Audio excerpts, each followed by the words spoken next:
children, I'm back again with the part 4 of types of chemical reactions.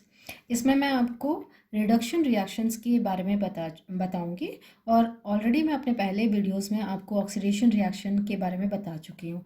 Even I want to tell you one more thing that oxidation and reduction reaction together are known as redox reaction. So please keep it in mind carefully.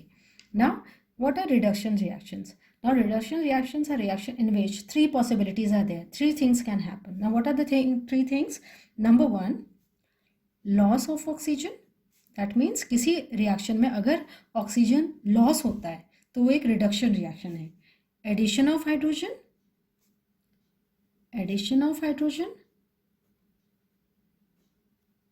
Number 3, gain of electron. मतलब आप यह कह सकते हैं कि reduction reaction oxidation reaction का just opposite है और ये तीनों में पॉसिबिलिटीज. और व्हाई आई एम पुटिंग और इन बिटवीन, क्योंकि मैं ये बताना चाह रही हूँ आपको कि या तो लॉस ऑफ ऑक्सीजन होगा या एडिशन ऑफ हाइड्रोजन या गेन ऑफ इलेक्ट्रॉन. अगर तीनों में से कोई भी एक पॉसिबिलिटी होती है that is a reduction reaction. Okay, have you understood? Now with examples, I am explaining you with examples. Now number 1, copper oxide plus hydrogen, it gives copper plus water. Now इस reaction में आप देखिए what is happening, copper oxide से oxygen निकल गया, it forms copper, और hydrogen से oxygen combine हो गया, it forms water. Okay, so here children, this copper oxide is forming copper. That means loss of oxygen is taking place. I'm writing it here ना, मैं यहाँ लिख रही हूँ आपके लिए so that आपको अच्छे से समझ आए. नंबर 2, जिंक का फिर एग्जाम्पल देती हूँ. जिंक आयनिक फॉर्म में है, कैटायन है. अगर इसको हमने 2 इलेक्ट्रॉन्स दे दिए है ना, इसको दे दिया तो क्या बन जाएगा, ये एक एलिमेंट बन जाएगा, that is atom, zinc. Okay, so there what it is doing, क्या कर रहा है जिंक ले रहा है, that is gain of electron.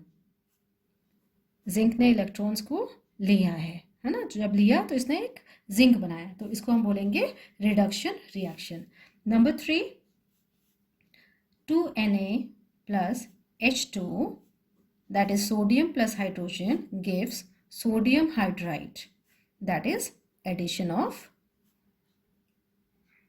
hydrogen. Okay, so have you understood number 1, number 2, number 3? From these examples it is clear that these are reduction reactions.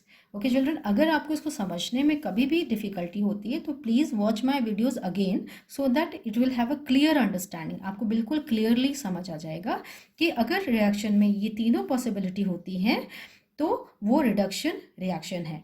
Now both these reduction reaction plus oxidation reaction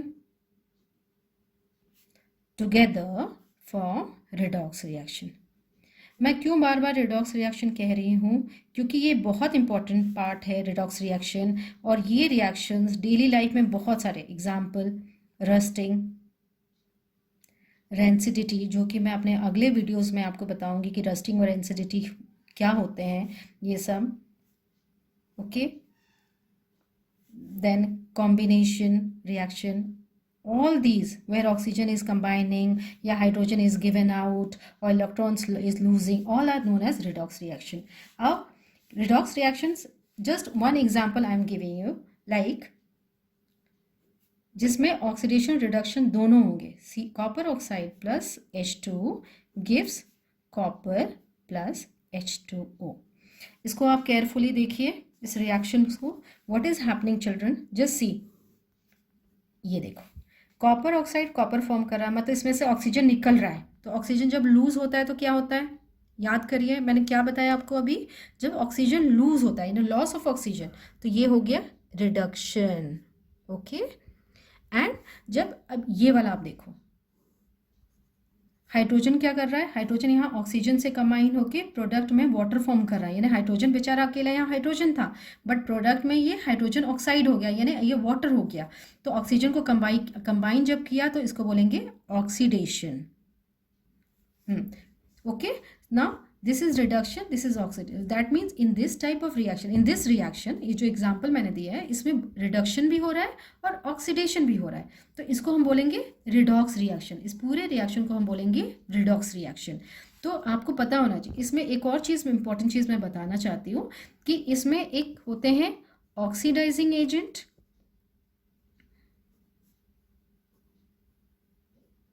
और reducing agent. अब ये क्या होता है, आप ये सोचेंगे ये क्या है रिड्यूसिंग एजेंट ना। आपने बहुत सारे एजेंट सुने होंगे जैसे LIC एजेंट, बीमा एजेंट ना। ये एजेंट क्या, एजेंट का मतलब यहाँ से आप ये चीज़ समझो कि एजेंट मतलब जो आपको हेल्प कर रहा है, who is helping somebody else.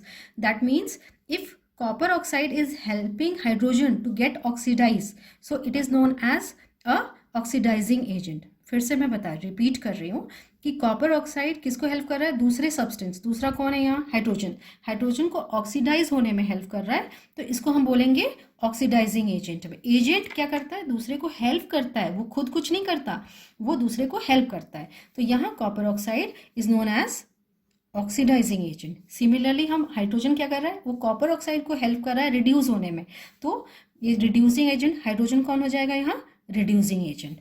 Okay, so this is also should be kept in mind. This is also oxidizing agent, reducing agent, reduction, oxidation.